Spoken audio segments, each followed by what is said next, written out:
Got a spare $100 million? From Brisbane, the latest from our daily newsletter at Podnews.net.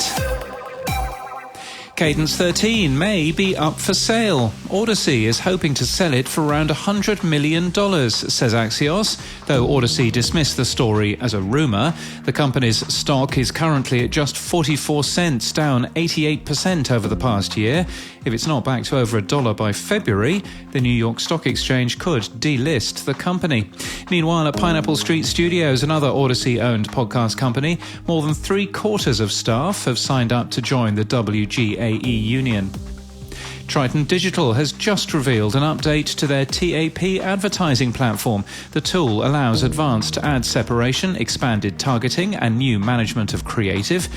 A platform that matches podcast hosts and guests for interviews, PodMatch, has removed almost half of its user base to concentrate on quality over quantity. It follows a positive test of this approach earlier in the year.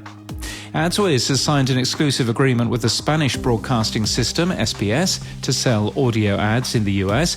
Podcast One has added a number of sports shows to its platform. The company has seen increased visibility on YouTube due to their use of the Adori platform. Libsyn has been announced as a presenting sponsor of BIPOC podcast creators. Additional sponsors include NPR, Simplecast, and Sounds Profitable. And in further reading today, James O'Brien writes about Podcast Day 24 in Sydney. Nick Hilton digs deep into Spotify's new podcast research. Steve Pratt cautions you to define yourself by content, not by platform. Stephen Goldstein suggests that the podcast business is being right-sized. And Esther Ketsier-Thorpe reckons that most podcasts get fewer listens than you'd think. In People News, Neil Krishnan has joined UK-based podcast studio Novel as head of TV and film. Krishnan joins from Universal Studio Group, where he was director of creative acquisitions. And Nicole Pasulka has reportedly been hired as a fact-checker for Meghan Markle's Archetypes podcast. And in podcast news, CNN Audio debuted Downside Up this week, a 10-episode limited series podcast exploring an alternate reality around the things in our lives that we've accepted as normal.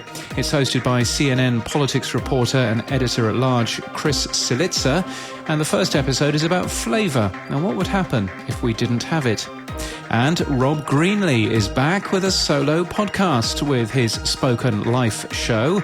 Like any sensible person, he's using Podpage, our title sponsor this month, for his podcast website. His first episode is with Josh Carey, and his last episode in this show was with radio and podcast consultant Mark Ramsey in 2013.